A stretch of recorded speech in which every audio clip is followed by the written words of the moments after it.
Sveiki, šioje pamokoje panagrinėsime objektų žymėjimą. 3D Max programa apskritai paremta objektais, visas valdymas ir modifikavimo galimybės susietos su objektu. Tai pažymėjus kokį nors objektą tampa prieinamas jo modifikavimo galimybės.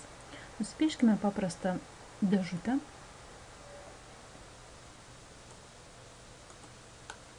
Ir keletą dėžučių iš šono.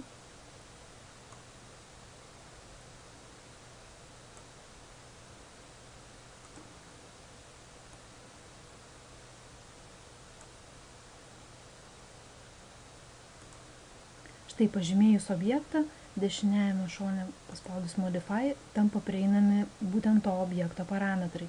Pažymėjus daugiau objektų, dėja matoma tik tai, jog yra 3 objektai pažymėti, tai mums sako apačioje esanti informacijos zona Free Object Selected. Ta patį mes matome ir vietoj objekto pavadinimo, tačiau Modify panelėje jokie duomenys mums nėra prieinami, todėl mes kiekvieną objektą, jo formą galime keisti tik tai atskirai vieno objekto, nors pasukti, nunešti kitur ar pakeisti dydį galima visų pažymėtų objektų vienu metu. Objektai žymimi naudojant net kelis įrankius. Pelytę pasirinkus norimą žymėjimo įrankį arba klaviatūros trumpinio pagalba pasirinkus įrankį, toliau reikia pelytės kairiuoju mygtuku spragtelėti ant objekto. Pagrindinis žymėjimo įrankis yra Select Object, ir juo tiesiog spustelint pelytę ties norimo objektu mes jį pažymime, o jeigu yra wireframe režimas, tuomet reikia užvesti pelytę žymeklį ties kraštinę ir pasižymė objektas. Jeigu spausime kažkur per vidurį, niekas nepasižymi. Žymėjimas kiek skiriasi wireframe ir kitose peržiūros modeliuose. Nusipieškime keletą objektų ant šių sienelių. Create panelėje Geometry kortelėje pasirinkime Teapot objektą ir apačioje galime nupiešti daug arbatinukų. Pirmiausia, reikia spustelėti kairį pelės klavišą, šiek tiek patempti į šoną ir atleisti. Sukuriame įvairaus dydžio arbatinukai.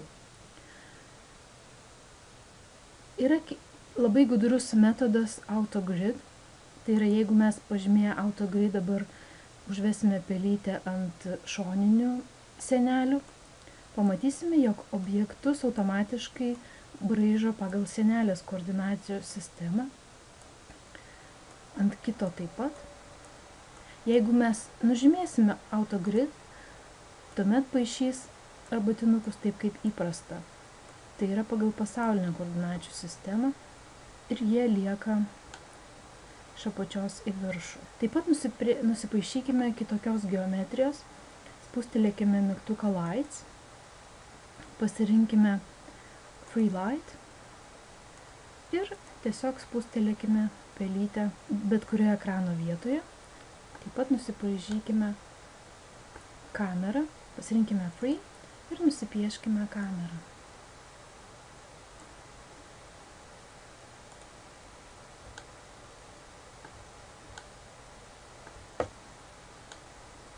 Taigi scenoje turime įvairių objektų. Taip pat nusipieškime paprastą Shapes, tai yra tarsi 2D objektą, kuris neturi tūrio.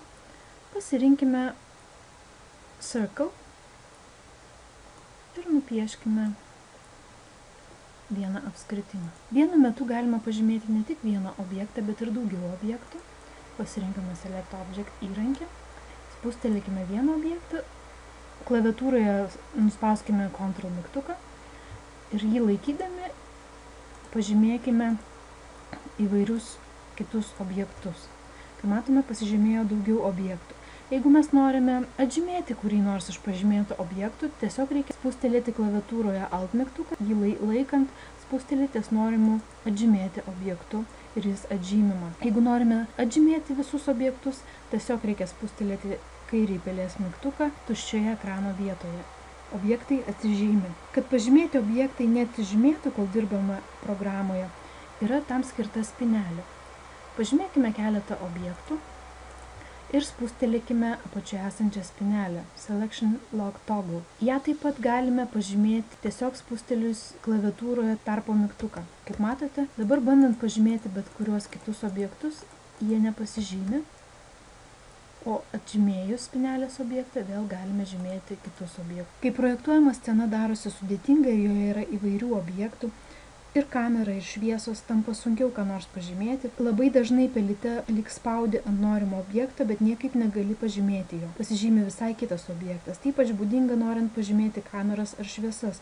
Todėl galima tokiu atveju pritaikyti žymėjimo filtrus, nurodyti, jog būtų žymimos tik kameros ar tik tai geometrija. Tam yra filtro Selection Filter lentelė įrankių juostos viršuje. Įprastai yra pažymėta All, tačiau mes galime pasirinkti, jo galima būtų žymėti tik tai kameras. Ir šiuo atveju bet kur spaudžiant kitur, ant kitų objektų jie nesižymi. Pasižymi tik tai kamera. Taip pat galime pažymėti tik tai šviesas.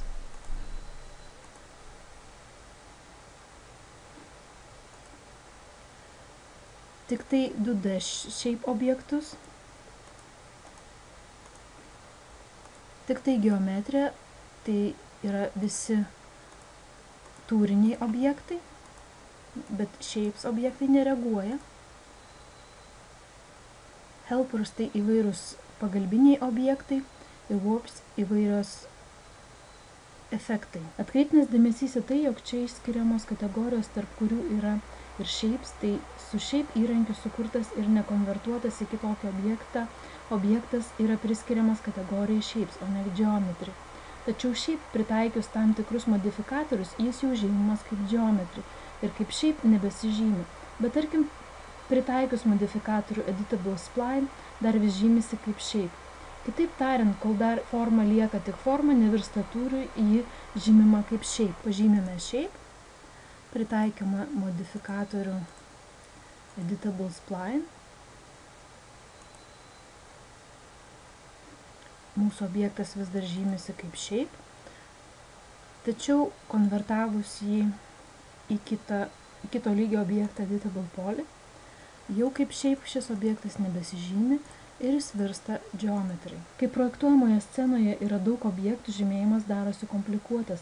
Dėl 3D Max programoje yra numatyta galimybė pažymėti objektą iš objektų sąrašo. Objektų sąrašas yra įrankių juostos viršuje. Ir čia galime pasirinkti pažymėtus objektus. Galime pasirinkti, jog mums rodytų tik tai geometriją, tik tai shapes, tik tai kameras, šviesas, tik tai kameras ir taip toliau. Galime pažymėti, jog rodytų nematomus objektus. Kitas patogus dalykas yra tai, jog mes galime objektus grupuoti ir žymėti juos pagal grupes. Tarkime, šiuos arbatinukus mes pažymėsime kaip žymėjimo grupę kairieji arbatinukai. Spaustelėkime Enter. Ir dabar jau iš sąrašo pasirinkus kairieji arbatinukai, šie arbatinukai ir pasižymi.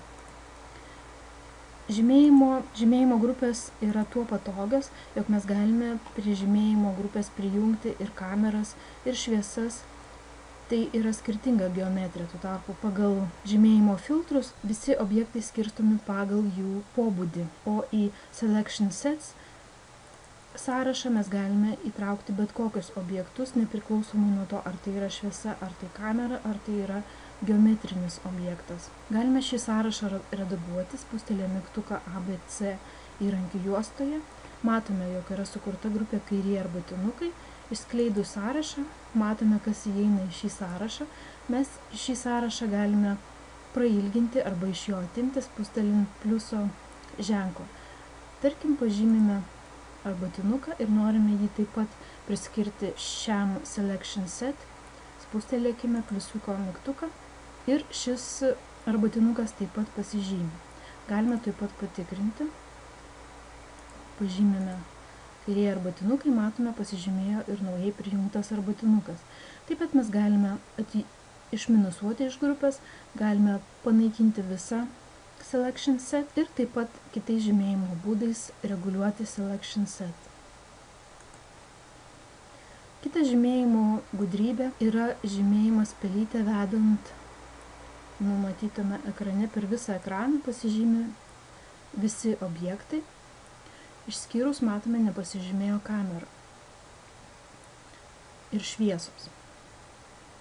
Dėl to, kad mes palikome filtrą Geometry. Jei paliksime filtrą All ir vėl pažymėsime visą. Pasižymėjo viskas. Taip pat yra kita galimybė žymėti, vedant pelytę per ekraną ir nupiešiant tam tikrą formą, šiuo atveju stačiakampį. Viskas, kas pateko į stačiakampį, pasižymėjo, tuo tarpu tai, kas nepateko kaip kamera, liko nepažymėta.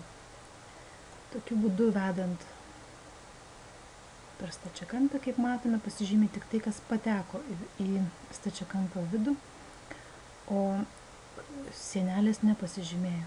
Tačiau tai galime pakeisti, spustelėjus mygtuką tiesiog Window Crossing viršai įrankių juostoje ir vėl iš naujo žymint pasižymi ir tai, kas nors ir neapėmė viso stačiakampio, tačiau buvo liečiama jo. Tai yra pateko į stačiakampio zoną, tai šiuo atveju pasižymi ir sienelės. Tačiau man priimtinesnis kitas būdas, todėl prie M raidelės pasirinkime Options įrankį, atsidaro lentelė ir šioje lentelėje ties General yra Scene Selection. Galima įgalinti Auto Window Crossing by Direction, spustelėme OK. Kuogi dabar tai skiriasi? Kai mes iš kairės pusės į dešinę spustelėsime ir pasižymės tik tai tas, kas pateko į vidų stačiakampio, bet kas buvo jo tik liečiama, nepasižymi. Tačiau, kai žymėsime iš dešinės į kairę, nutiks priešingai. Pasižymės viskas, kas buvo ir liečiama, ir pateko į vidų stačiakampio. Tuomet nereikės junginėti šių modelių, tiesiog atsiminti, kad iš kairės į dešinę vienas režimas, iš dešinės į kairę visai kitas režimas. Kitas žymėjimo pelytės regioninė žymėjimo parinktis yra žymėjimas apskritimo, pavyzdžiui, forma. Taigi matome, jog vedant pelytę dabar jau piešiamas nebe stačiakampis, o apskritimas. Ir veikia tuo pačiu režimu, iš vienos pusės į kitą vienaip, iš dešinės į kairę kitaip veikia. Kita parinktis yra tiesiog iškarpytas režimas. Galime pažymėti, ką norime, kad patektų į mūsų žymėjimo zoną. Ir užbaigiam ten, kur pradėjom, sulaukiam, kol čia pasirodys pliusiuko ženklas. Ir štai pasižymė viskas, kas pateko į tą formą. Dar vienas būdas yra netoks kampuotas, bet panašiai veikiantis. Mes tiesiog apžymime visą tai, kas norime, jog patektų į žymėjimą. Taigi šį kartą tiek apie žymėjimą. Kitose pamokose panagrinėsime kitus įrankius.